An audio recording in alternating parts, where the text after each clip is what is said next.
course, technology is now, of course, acting up again, Wendy. It's figured this. You know, most of you, a lot of you know me. Some of you guys don't. You know, I went in the ARC 4 years ago, the North Side, and I was an alcoholic. I say I was because, you know, Jesus never labeled nobody, so why should I carry a label anymore? You know, he never called the prostitute a prostitute, never called a leper a leper, tax cheats a cheat. You know, they were his sons. If you believed in him, you were his son. So I don't go by labels.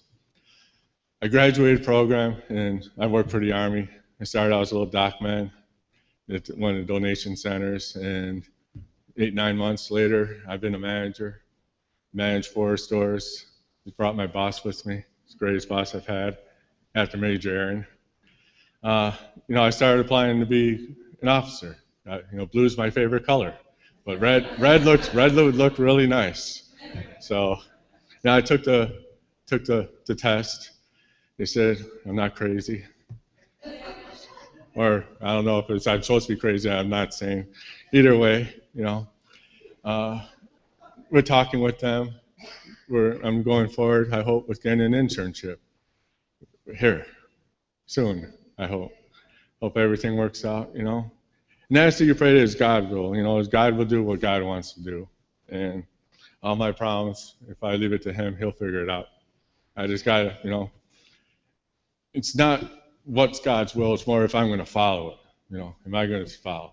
You know, God will get done what He wants done. So let's get started. You know, Jesus, I believe, is the ultimate, genuine source of satisfaction in our life. I really do, with all my heart. There's a God space in every soul and every heart, in a space that only God, the Creator, can fill in the deepest recesses of my heart. God, ultimately, is the only antidote for my sadness and dissatisfaction in this life. I believe that, and I'll rest when I have a relationship with this God. Now, I picked Matthew 8:1. When He comes down from the mountain, great crowds followed Him. And behold, a leper came to Him and knelt before Him, saying, Lord, if you will, you can make me clean. And Jesus stretched out His hand and touched him, saying, I will, be clean. And immediately his leprosy was cleansed, and Jesus said to him, see that you say nothing to anyone, but go, show yourself to the priest, and offer the gift that Moses commanded for a proof to them. When we look at Matthew 8, it's hard for us to fully comprehend how emotionally and theologically these ancient Jews felt towards leprosy. There's an emotion. Culturally, for the Jews, felt very strongly towards leprosy. It was an epitome of unclean. Now, for these Jews in that setting, Matthew 8, leprosy was actually the living symbol of sin. Jews felt that if you had leprosy, it was a curse from God for the sins that you had committed. It was horrible to the point you were missing a nose or an ear. It would, in a sense, eat you alive. It was embarrassing. It was painful. You were ceremonially and religiously unclean. Whether you were married or had kids, they would put you out.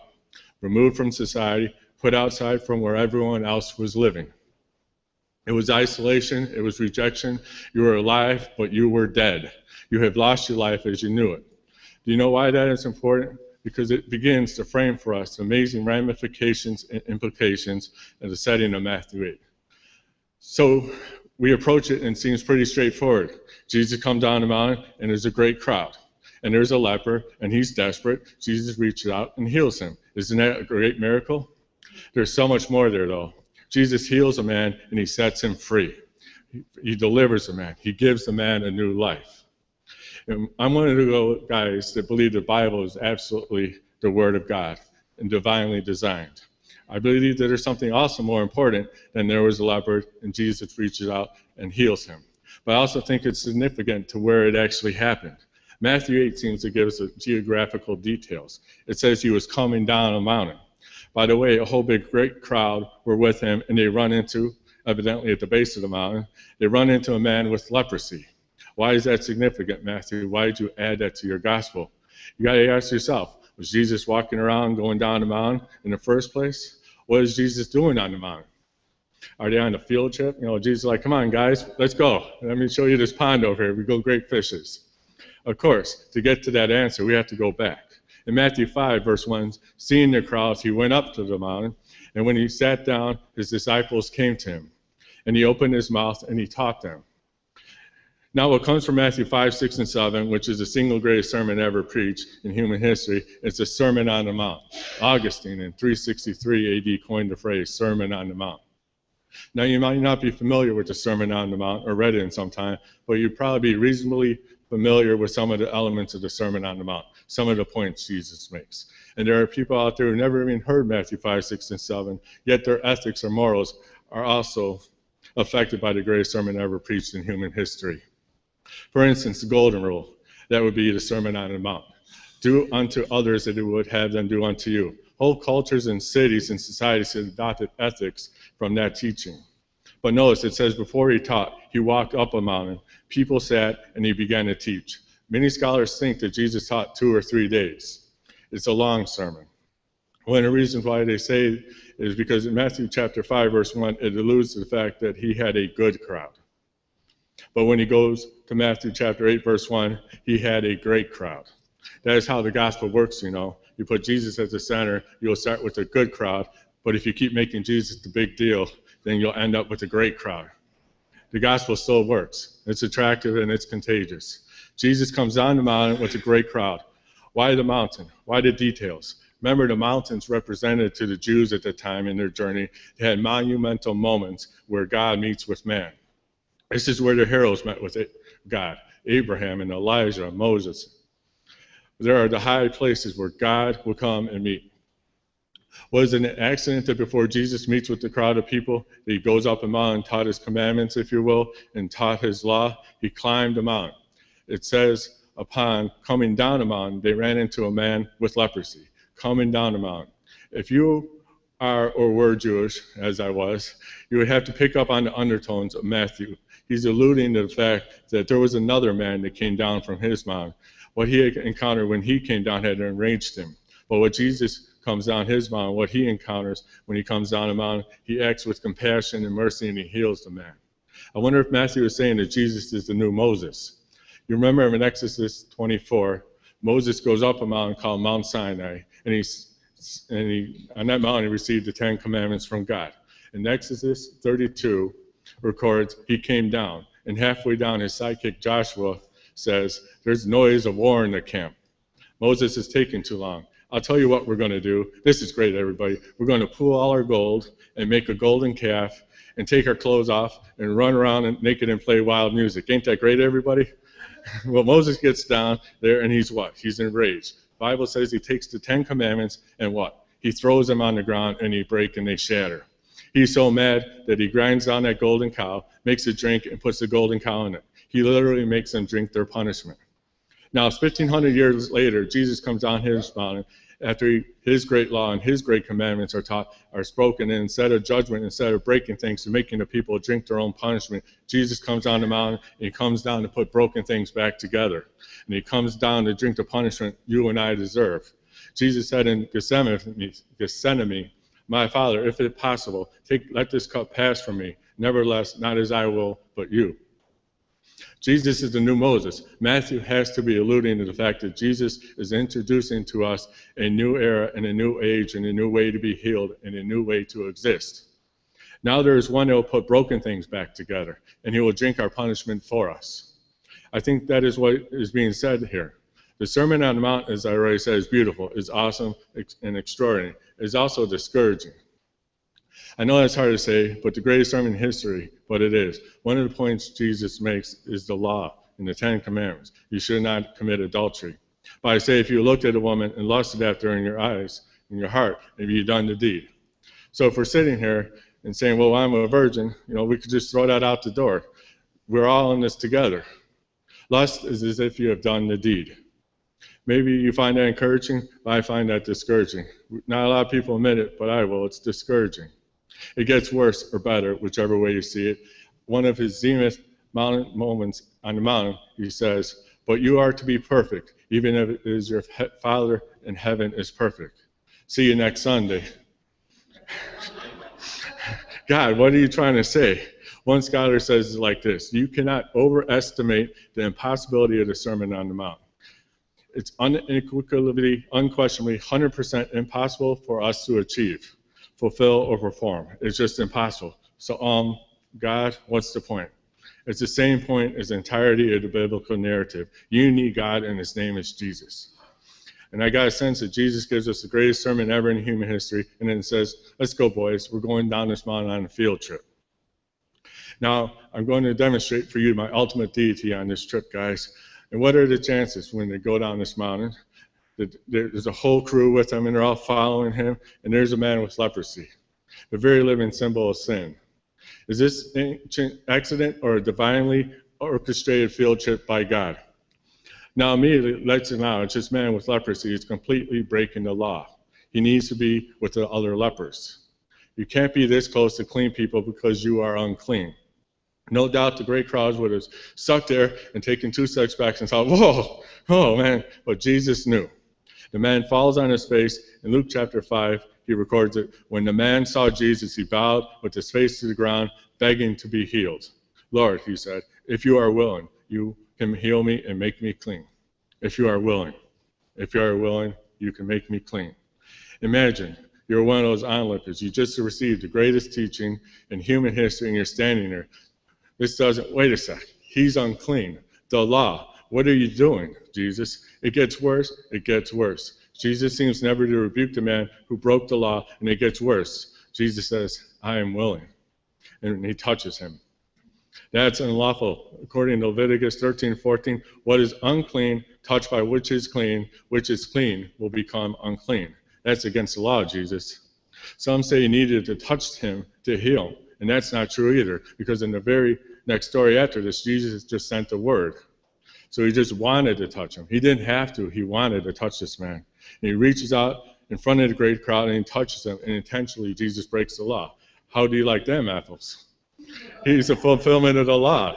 I want you to keep in mind that this leper, when was the last time anyone ever touched him?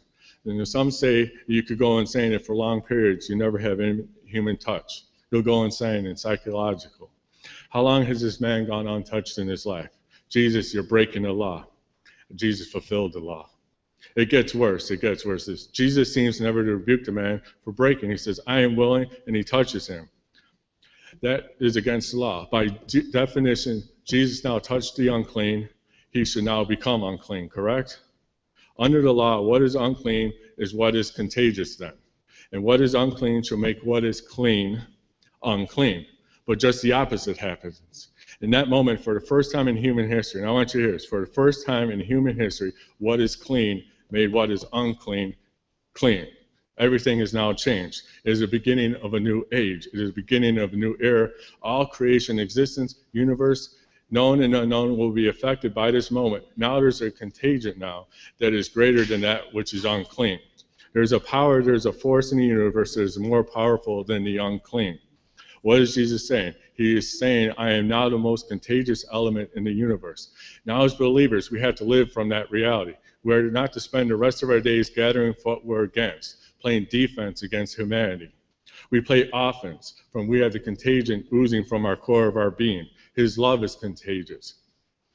His way is contagious. His mercy is contagious. The good news about him is contagious. It's airborne, everybody.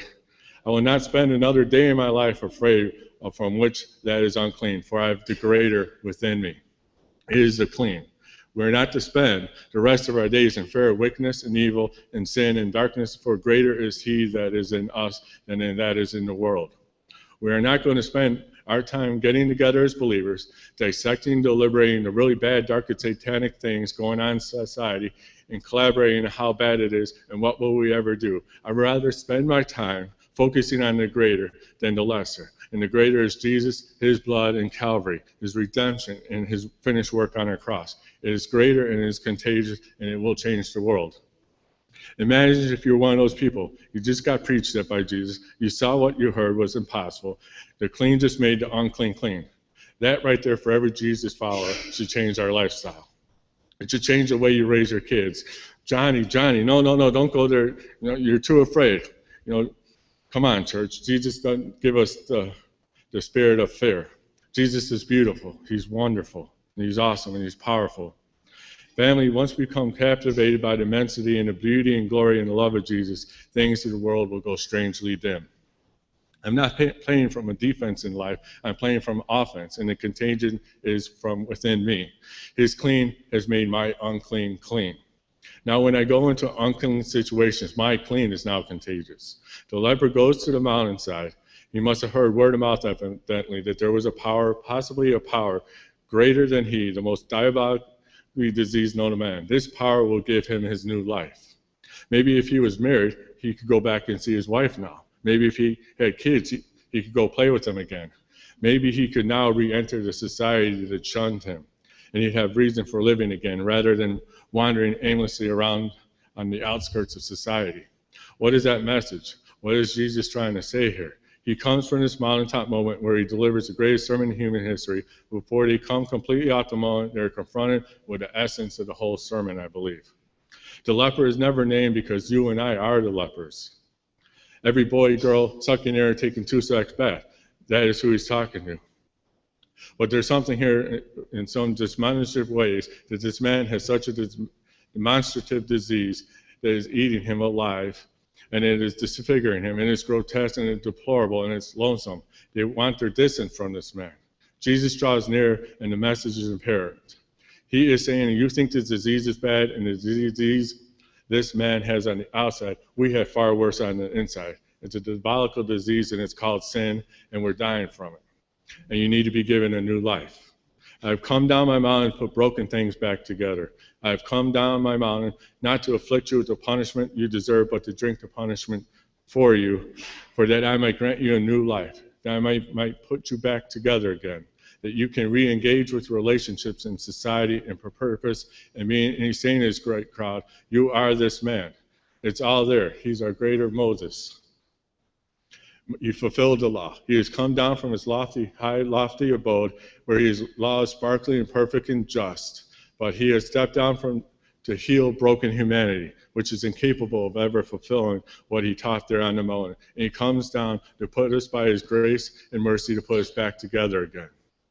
The touch was just because he wanted to. The touch is just because he loves us. The touch is not necessary, but he wanted to do it. Because his love for humanity knows no end. It is unstoppable. It's illogical. It's the most unstoppable force in the universe. And his love knows no bounds. This is what we have committed to as a church. This is what we are about as a community. There are people out there outside these doors that don't know that he's our God.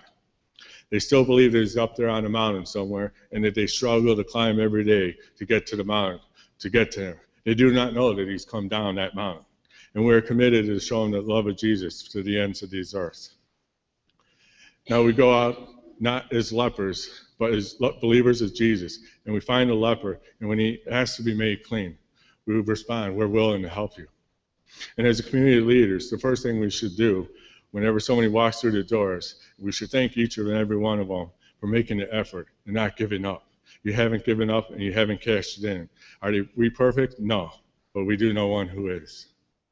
Thank you.